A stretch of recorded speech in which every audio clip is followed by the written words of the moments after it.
Assalamualaikum warahmatullahi wabarakatuh. Perkenalkan, nama saya Risa Risandana dari mahasiswa Magister Sains Psikologi Universitas Brawijaya. Pada kesempatan kali ini, saya ingin mempresentasikan terkait dengan tugas akhir semester pada mata kuliah kajian perilaku ekonomi. Untuk tugas tersebut adalah terkait dengan riset yang berjudul dan spending dan kesejahteraan finansial generasi Z, peran finansial anxiety sebagai mediator.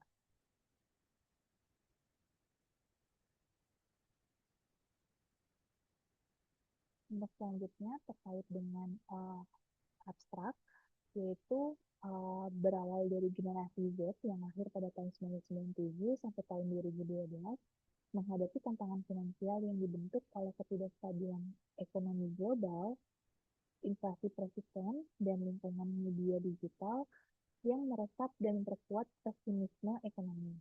Salah satu manifestasi perilaku dari pesimisme ini adalah disebut sebagai doom spending, yaitu kecenderungan untuk terlibat dalam pengeluaran impulsif dan hedonistik sebagai respon terhadap keyakinan fatalistik tentang masa depan ekonomi, bukan karena kebutuhan konsumsi yang sesungguhnya. Penelitian ini mengusulkan dan menguji model radiasi di mana financial anxiety berperan sebagai mekanisme psikologis yang menghubungkan doom spending dengan menurunnya kesejahteraan finansial. Penelitian ini menggunakan desain korelasional kuantitatif, yaitu sebanyak 350 partisipan yang berusia sekitar 18 sampai 26 tahun, yang akan direkrut melalui peer-to-peer sampling, melalui platform media sosial yang ada di Jakarta. Untuk 3 instrumen pada penelitian ini tervalidasi yang akan diadministrasikan, yaitu pertama Doom Spending Behavior Scale atau yang disebut sebagai DSBS, yang terdiri dari 24 item dan 3 dimensi. Kemudian selanjutnya ada Financial Anxiety Scale atau FAS dengan 9 item. Dan yang terakhir yaitu CFPB Financial Wellbeing Scale dengan jumlah 10 item dan 4 dimensi. Hipotesis mediasi ini akan diuji menggunakan proses makro model score dengan 5.000 iterasi box stop untuk menghasilkan bias kolektif dari 95% confidence interval.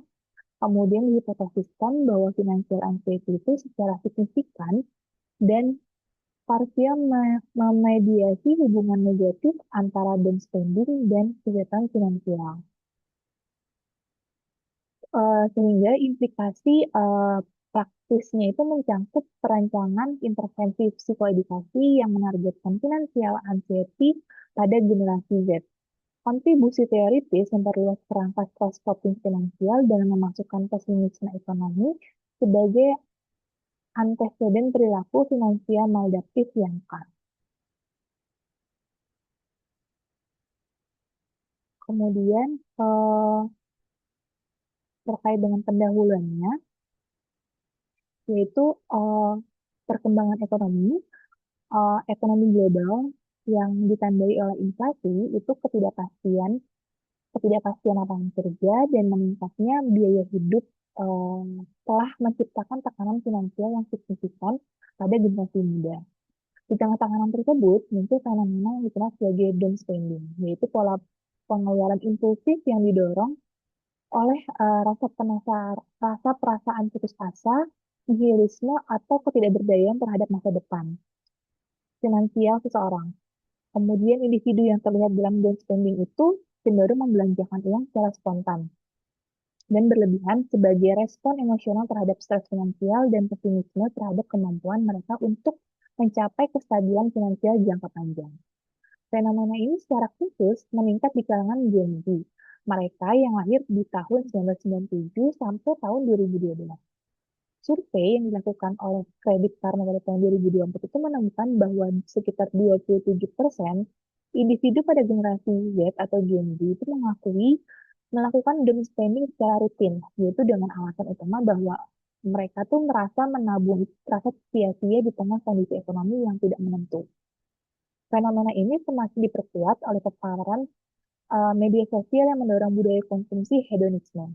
serta memudahkan akses terhadap pelayanan belanja daring dan sistem buy no pay later yang memperlancar pengeluaran impulsif.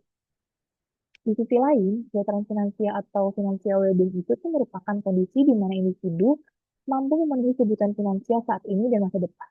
Mereka aman secara finansial dan memiliki kebebasan dalam membuat pilihan yang memungkinkan mereka untuk menikmati hidup. Penuh kesejahteraan finansial berkaitan erat dengan berbagai dampak negatif pada kesehatan mental, termasuk kecemasan, depresi, dan penurunan kualitas hidup secara umum. Meskipun demikian, masih sedikit penelitian yang secara langsung menghubungkan doom spending dengan kesejahteraan finansial, khususnya di kalangan Gen Z. Sebagai sebagian besar penelitian mengenai perilaku konsumsi impulsif ini berfokus pada faktor-faktor seperti impulsivitas kepribadian, pengaruh sosial, dan strategi pemasaran. Sementara itu, faktor terkait dengan emosional dan kognitif yang bersifat situasional seperti kecemasan terhadap kondisi finansial seseorang masih relatif kurang mendapat perhatian dalam konteks down spending. Padahal financial anxiety yang didefinisikan sebagai kekhawatiran tersebut, kekhawatiran, ketakutan, atau mungkin kecemasan yang berlebihan itu berhubungan dengan kondisi keuangan seseorang. Sehingga diduga menjadi mekanisme psikologis yang menjelaskan bahwa mengapa individu yang melakukan down spending itu mengalami penurunan kesejahteraan finansial. Untuk terkait metode dalam penelitian ini, yang pertama adanya desain penelitian, yaitu penelitian ini menggunakan pendekatan kuantitatif dengan desain korelasional, mediasional berbasis survei lintas waktu atau yang disebut sebagai cross-sectional survey. Desain ini sesuai dengan tujuan, yaitu menguji hubungan dan mekanisme mediasi antar variabel tanpa memanipulasi eksperimen. Yang kedua terkait dengan partisipan. Populasi target pada penelitian ini adalah individu generasi Z atau Gen Z yang berusia 18 sampai 26 tahun yang berdomisili di Jakarta.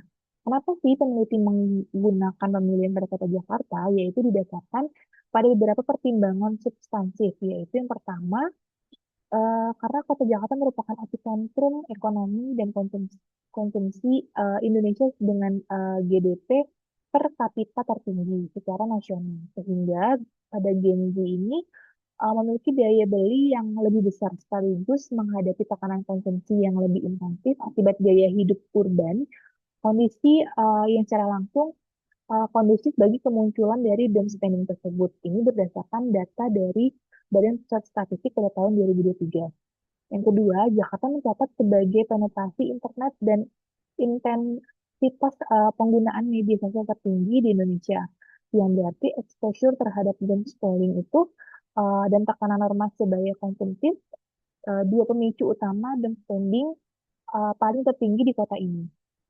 Yang ketiga, adanya kesenjangan besar antara biaya hidup Jakarta yang sangat tinggi dengan penghasilan Gen Z yang masih fase dalam awal karir, yaitu menciptakan kondisi optimal untuk memunculkan pesimisme ekonomi dan financial anxiety.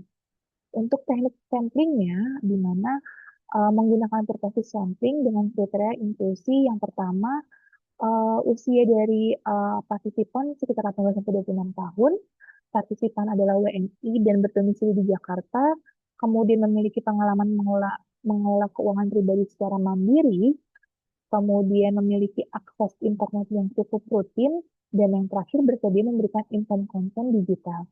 Serta rekrutmen ini dilakukan secara melalui media sosial yaitu seperti LinkedIn, Instagram, TikTok, Twitter, dan mungkin beberapa jaringan mahasiswa di perguruan tinggi yang ada di Jakarta. Kemudian terkait dengan prosedur pengumpulan datanya, yang dimana pengumpulan data dilakukan melalui secara daring melalui Google Form, yaitu sekitar 4 minggu untuk pengambilan datanya. Prosedur ini terdiri dari 4 tahap. Yang pertama adanya persiapan etik, yang kedua rekrutmen dan screening, yang ketiga pengumpulan data aktif, yaitu pemantauan respons setiap minggunya, dan yang terakhir pembersihan data, yaitu deteksi outlier atau eksklusi data tidak valid. Data dikumpulkan secara anonim, kemudian selain data demografis yang diperlukan seperti usia, jenis kelamin, domisili, tingkat pendidikan, status pekerjaan, estimasi penghasilan atau uang saku bulanan, maka tidak ada informasi identifikasi pribadi yang diminta juga. Setiap partisipan juga mendapatkan informasi lengkap tentang tujuan penelitian dan hak untuk mengundurkan diri kapan saja tanpa konsekuensi jika partisipan tidak ingin melanjutkannya. Kemudian terkait dengan variabel penelitiannya, yaitu ada variabel X sebagai variabel independen, yaitu down spending sendiri yang diukur dengan menggunakan down spending behavior scale. Kemudian variabel mediator, yaitu adalah financial anxiety diukur dengan financial anxiety scale. Kemudian variabel dependen atau kita sebut sebagai Y, yaitu kesehatan finansial yang diukur dengan CFPB Financial Wellbeing Scale. Dan yang terakhir yaitu variabel kontrol, yaitu usia, jenis kelamin, tingkat pendidikan, dan estimasi penghasilan bulanan. Berikut terlampir skala down spending behavior scale, yaitu penjelasan sedikit terkait dengan down spending behavior scale yang dikembangkan secara khusus berdasarkan konseptualisasi dari Lowery dan Miller pada tahun 2024 dan Nabi pada tahun 2023. Skala ini memiliki dimensi, yaitu 3 dimensi. Yang pertama, pesimisme, ekonomi, dan fatalisme, yaitu finansial keyakinan negatif tergeneralisasi bahwa kondisi ekonomi itu tidak akan membaik dan tindakan finansial individu itu tidak akan bermakna. Yang kedua, pengeluaran impulsif berbasis afektif negatif, yaitu di mana perilaku belanja yang impulsif sebagai respon terhadap emosi negatif yang dipicu oleh persepsi kondisi ekonomi. Dan yang terakhir, ekonomi sebagai coping fatalisme, yaitu penggunaan konsumsi hedonistik sebagai strategi coping terhadap keyakinan bahwa masa depan itu tidak pasti atau tidak layak direncanakan. Berikut terkait dengan contoh item yang nantinya akan digunakan pada down spending, yaitu ada 24 item, di mana item 1 sampai 8 itu pada dimensi 1 yaitu pesimisme ekonomi, item 9 sampai 16 itu pada dimensi 2 yaitu tentang pengeluaran impulsif, dan item 17 sampai nomor 24 yaitu pada dimensi 3 terkait dengan coping fatalisme. Kemudian terkait dengan skala financial anxiety scale atau FAS, yaitu dikembangkan oleh Arculeta pada tahun 2013 untuk mengukur kecemasan yang secara spesifik berkaitan dengan kondisi dan keputusan finansial. Instrumen unidimensional ini terdiri dari 9 item yang dinilai pada skala Likert, yaitu 5 poin. Poin pertama yaitu sangat tidak setuju sampai poin kelima sangat setuju. Untuk penelitian ini, tes akan diadaptasi ke bahasa Indonesia melalui prosedur back translation melalui 2 tahap, yaitu penerjemahan ke bahasa Indonesia oleh 2 penerjemah bilingual independen, lanjutkan penerjemah balik ke bahasa Inggris oleh penerjemah ketiga yang tidak mengenal instrumen asli. Equivalensi semantik dikaji oleh seorang ahli bahasa Indonesia, seorang ahli bahasa dan psikolog klinis. Validitas konten dinilai oleh 3 ahli sebelum uji coba pendahuluan. Ini untuk rincian item dari financial anxiety scale-nya.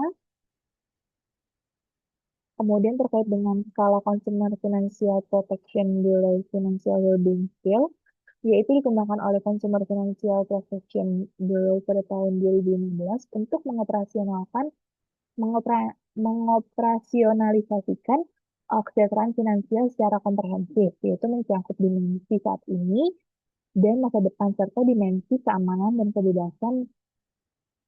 Instrumen ini terdiri dari 10 item, yang dimana terdapat dari 4 dimensi. Yang pertama, dimensi terkait dengan keamanan finansial saat ini. Yang kedua, dimensi keamanan finansial masa depan. Yang ketiga, dimensi kebebasan pilihan saat ini. Dan yang terakhir, dimensi kebebasan pilihan masa depan. Skala ini telah divalidasi dalam berbagai bentuk konteks budaya internasional dan akan diadaptasi ke bahasa Indonesia menggunakan prosedur yang sama seperti dengan tes skala tadi.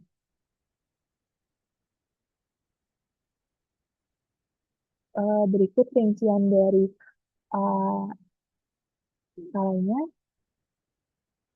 Dan yang terakhir, rincian item untuk masing-masing skala dalam penelitian. Yaitu pada tabel 4 nanti akan dijelaskan terkait dengan tiga tiga rangkuman instrumen yang digunakan dalam penelitian, mencakup variabel, dimensi, jumlah item, format respon, serta referensi sumber. Pada total paket kuesioner tersebut itu ada sekitar 43 item dengan estimasi waktu pengisian sekitar 12 sampai 18 menit. Kemudian dengan teknik analisis datanya, yang pertama analisis data ini dilakukan secara bertahap menggunakan SPSS, statistik 26, serta mouse 26 dan proses makro versi 32. Seluruh analisis menggunakan tingkat signifikan alpha kurang sama dengan 0,05.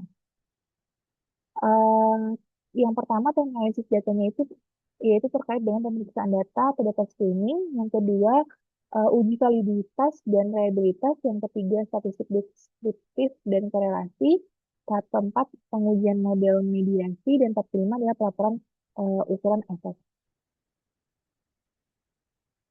Dan ini berikut terkait dengan ringkasan variabel, dimensi jumlah item, dan respon seluruh skala. Jadi, untuk total itemnya berjumlah 43 item.